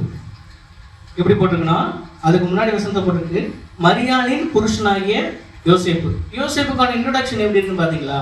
இப்போ அப்பா இருக்காங்க, மகன் இருக்கிறாங்கன்னா இவரோட புள்ளதான் அப்படின்னு சொல்லுவாங்க, ரைட்? அப்பா இருக்கிறாங்கன்னா இவரோட புள்ளன்னு சொல்லுவாங்க. புள்ளைய பார்த்து இந்த புள்ளைக்கு இவர் அப்பான்னு சொல்லுவாங்களா? சொல்ல மாட்டாங்க. ஆனா ஹஸ்பண்ட் ஒய்ஃப்னு இருக்குன்னா இவரோட ஒய்ஃப் தான் இவங்க அப்படின்னு சொல்றாங்க. ஆனா யோசேப்புக்கு ஒரு இன்ட்ரோடக்ஷன் எப்படி தெரியுமா இருக்குதுங்க? மரியாளோட புருஷனான யோசேப்பு. எவ்வளவு அதை ஏற்றுக்கொள்ள முடியுதுங்களா? மரியாளுக்கும் புருஷன் இவருக்கு, அதாவது மரியாளோட இன்னும் சொல்ல போனா மரியாளுக்கு புருஷன், இவரோட மனைவி மரியாள் கிடையாது. தெளிவா போட்டிருக்கு, மரியாளின் புருஷனாகிய யோசேப்பு. ஒரு ஒரு ஒரு ஒரு ரொம்ப ஒரு ஒரு உயர்வே இல்லாம ஒரு ஒரு அப்படி ஏற்றுக்கொள்ள முடியாத அளவுக்கு ஒரு இன்ட்ரோடக்ஷன், அதாவது ஒரு அறிமுகம் தான் யோசேப்பு பைபிளை வெளிப்படுத்திருக்கு. யோசேப்பு வந்து ரொம்ப சிறியவனா இருந்தான். அந்த காலத்துல யோசேப்பு வந்து ரொம்ப சிறியவர். சொல்லப்போனா அவருக்கு வந்து ஒரு பேருன்னு சொல்றதுக்கு ஒண்ணும் கிடையாது, எதுவுமே கிடையாது. ஆனா அவர் என்ன பண்ணிருக்காருன்னா, யோசேப்புக்கு உயர்வு கொடுத்திருக்கிறார் இந்த கிறிஸ்து பிறப்புல. எப்படிப்பட்ட உயர்வு தெரியுங்களா? யோசேப்பு வந்து ஒரு சாதாரண ஒரு மனுஷன். அதுல அடுத்தடுத்த வசனம் வந்து வருது, நானே யோசிக்கிறேன். யாக்கோபு மரியாளுடைய புருஷனாக யோசேப்பை பெற்றால் அவரிடத்தில் கிறிஸ்து எனப்பட்ட இயேசு பிறந்தார். இயேசு கிறிஸ்துவனுடைய ஜனத்தின் விவரமானது அவருடைய தாயாக மரியாள் யோசேப்பை நினைவுபடுத்தினால் அவர்கள் கூடிய முன்னே அவர் பரிசுத்தாவியினாலே கற்பதியானால் என்று காணப்பட்டது. அவள் புருஷனாகி யோசிப்பு நீதிமானாய் இருந்து அவளை அவமானப்படுத்த மனதில்லாமல் ரகசியமாய் அவனை தள்ளிவிட யோசனை இருந்தாள். யோசிப்பு ஒரு சாதாரணமான ஆளுதாங்க, ஆனா அவர் ஒரு நீதிமான். இதுல தெளிவா குறிப்பிட்டிருக்கு. அவரோட புருஷனாகி யோசிப்பு. இப்போ வரைக்கும் மரியாளோட புருஷனாகி யோசிப்பு தான். நான் யோசிப்புங்கிற தனி பேர் கிடையாது. அவள் புருஷனாகிய யோசேப்பு நீதிமானாய் இருந்து அவனை அவமானப்படுத்த மனதில்லாமல் ரகசியமாய் அவனை தள்ளிவிட யோசனை இருந்தார். அவன் இப்படி சிந்தித்துக் கொண்டிருக்கையில் கர்த்தருடைய தூதுவன் சொப்பனத்தில் அவனுக்கு காணப்பட்டு, தாவீதின் குமாரனை யோசேப்பே, உன் மனைவியாகிய மரியாளை சேர்த்துக் கொள்ள ஐயப்படாதே.